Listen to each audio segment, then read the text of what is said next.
प्रशासन सिर्फ आया, घटनास्थल पे विजिट किया और उसके बाद ना उसके घर वाले को, वो लड़का फरार है जो मारपीट किया, उसका इलाज के दौरान मौत हुआ था, वो मारपीट के बाद ठीक था। प्रशासन एक दिन घटनास्थल जांच करने आया, ना उसके घर वालों को उठाया, ना किसी को। देखिए सर, बहुत ही मतलब केस नंबर कितना है? 245/24। जी जी। अच्छा अच्छा अच्छा अच्छा। हाँ, और एक और मामला है सर, इमामगंज में एक लड़की का रेप का मामला है। लड़की को सुने कि बयान वयान बदलवाने का दबाव करवा रहा है जो।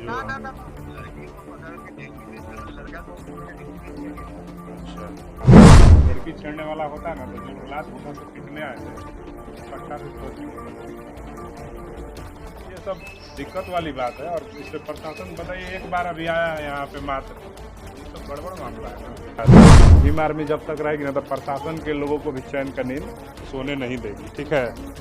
प्रशासन के लोगों को भी जगा के रखेगी और हम लोग अलार्म बजाते रहेंगे। जब घटना होगा पुलिस के अलार्म बजाएंगे, इनको पहुंचना पड़ेगा, ठीक है। सुरक्षा की दृष्टि से क्या आप कह रहे हैं? सुरक्षा की दृष्टि से हम बात कर लेते हैं, ये जो SHO साहब हैं, प्रोबेशनर DSP हैं, उनसे हम बात कर लेते हैं और बोलेंगे कि जो परिवार है भयभीत है, इन पे हमला भी हो सकता है, डराने का प्रयास की। उनकी माँ आई विटनेस है उस घटना की और हो सकता है कि उनकी हत्या का प्रयास किया जाए, तो इस घर पे सुरक्षा मुहैया कराना होगा हर हाल में। जांच नहीं किया है, उसके घर के लोगों को पकड़ करके उसको थाना में रखा जाता है, उसके पत्नी को, उसकी माँ को, उसके बच्चे को, उसका बाप आके सरेंडर करता है।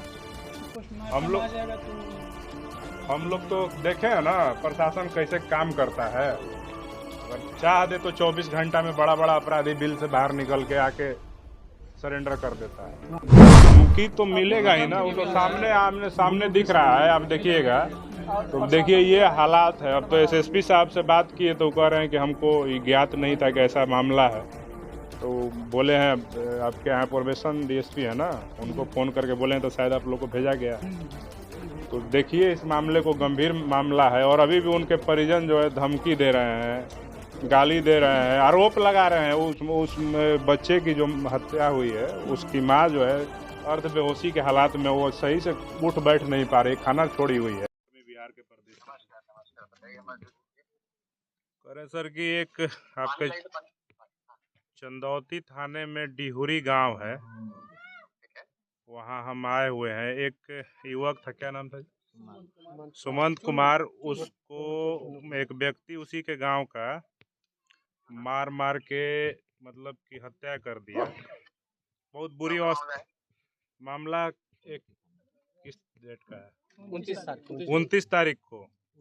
और प्रशासन सिर्फ आया, घटनास्थल पे विजिट किया और उसके बाद ना उसके घर वाले को, वो लड़का फरार है जो मारपीट किया, उसका इलाज के दौरान मौत हुआ था, वो मारपीट के बाद ठीक था और मगध मेडिकल में मौत हो गया और उसके घर वाले फिर लेकर आए, उसका अंतिम संस्कार किए।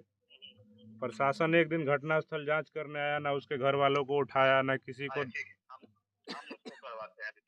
अब देखिए सर, बहुत ही मतलब केस नंबर कितना है? 245/24। जी। देखिए उसमें वहाँ पे जो SHO हैं जी, वो DSP प्रोबेशनर हैं जो ट्रेनिंग वाले। अच्छा अच्छा अच्छा अच्छा, ठीक है जी। हम उसको बोल देते हैं प्राथमिकता के आधार पे उसको जल्दी से। हाँ, और एक और मामला है सर, इमामगंज में एक लड़की का रेप का मामला आया है। वो तो उसमें पकड़ा गया था, वो तो कल ही पकड़ा गया था। लड़की को सुने कि बयान वयान बदलवाने का दबाव करवा रहा है जो। ना ना ना, लड़की तो पकड़ के जेल भी गई, लड़का को तो पकड़ के जेल भी भेज दिया गया। अच्छा, वो तो हो चुका है पूरा सर। ठीक ठीक ठीक है सर, उसी के लिए फोन किया। ये वाला थोड़ा डिहुरी वाला दिखवाइए।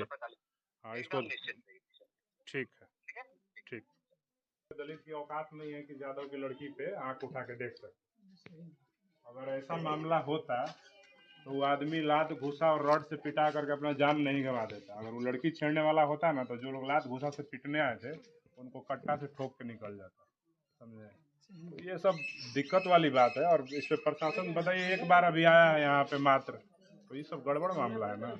उस पर जांच नहीं किया है, उसके घर के लोगों को पकड़ करके उसको थाना में रखा जाता है, उसके पत्नी को, उसकी माँ को, उसके बच्चे को, उसका बाप आके सरेंडर करता। पोस्टमार्टम हम लोग आ जाएगा तो हम लोग तो देखे हैं ना प्रशासन कैसे काम करता है। अगर चाह दे तो 24 घंटा में बड़ा बड़ा अपराधी बिल से बाहर निकल के आके सरेंडर कर देता है। तो आप गिरफ्तारी तो थोड़ा सा देखिए केस का आयु कौन है यहाँ? शायद अफरोज खान है। अफरोज खान है। धमकी मिल रहा है, धमकी भी मिल रहा धमकी तो मिलेगा ही ना, वो तो सामने आमने सामने दिख रहा है। आप देखिएगा तो देखिए ये हालात है। अब तो एसएसपी साहब से बात किए तो कह रहे हैं कि हमको ये ज्ञात नहीं था कि ऐसा मामला है। तो बोले हैं आपके यहाँ प्रोबेशन डीएसपी है ना, उनको फ़ोन करके बोले हैं तो शायद आप लोग को भेजा गया है। तो देखिए इस मामले को गंभीर मामला है और अभी भी उनके परिजन जो है धमकी दे रहे हैं, गाली दे रहे हैं, आरोप लगा रहे हैं। उस बच्चे की जो हत्या हुई है उसकी माँ जो है अर्ध बेहोशी के हालात में वो सही से उठ बैठ नहीं पा रही, खाना छोड़ी हुई है। और उसके घर के ऊपर लोग आरोप लगा रहे हैं कि आपका बेटा लड़की छेड़ता था, दुपट्टा खींचता था। संभव है जिस गांव में 100 घर यादव हो, दलितों की संख्या कम हो, किसी दलित की औकात है कि यादव के लड़की पे आंख उठा देगा? सबकी माँ बहन को हम लोग मानते हैं एक समान है, उसकी भी बहन हमारी भी बहन एक समान है, लेकिन दलिते के साथ इस तरह क्यों होता? दलित का हत्या अभी इमामगंज थाना का मामला है ना, कल रेप हुआ है 2 दिन पहले है। तो बताइए काहे नहीं ऐसा मामला आ रहा है कि दलित केकरो रेप कर दिया? पूरे बिहार में बताइए वो घटना की दलित रेप कर रहा है, बहुत कम, एकदम रेयरेस्ट केस में दिखेगा। और जो रेप कर रहा है वो साला पढ़ा लिखा नहीं होगा, अनपढ़ गंवार होगा। दलित आज रेप करने की स्थिति में नहीं तो सरवाइव कर रहा है, अपनी ज़िंदगी काट रहा है। कैसे हम पढ़ लिख ले, कैसे हम 2 वक्त की रोटी कमा लें, और रेप करने का और धमकी देने का तो सवाल ही नहीं पैदा होता है। यही मामला है। देखिए थोड़ा करने के बाद सर जो है अभी अधिकारी आए, इस पे क्या कहिएगा? पहले से अधिकारी देखिए एसएसपी साहब के कॉल, अब चंदौती थाना के जो प्रभारी हैं वो फ़ोन नहीं उठा रहे थे। हमारे जिला अध्यक्ष ने उनको कई दफ़ा फ़ोन किया, प्रभारी हैं यहाँ पे, इन लोगों ने कई दफ़ा फ़ोन किया, लेकिन प्रभारी जी फ़ोन नहीं उठाए। उसके बाद फ़ोन काट रहे थे और एसएसपी साहब से जब मेरी बात हो गई तो तुरंत 5 मिनट में यहाँ पे आ गए महेंद्र जी अपनी टीम लेकर के। तो जहाँ जहाँ भीम आर्मी जाएगी वहीं इंसाफ मिलेगा, वरना नहीं मिलेगा इंसाफ।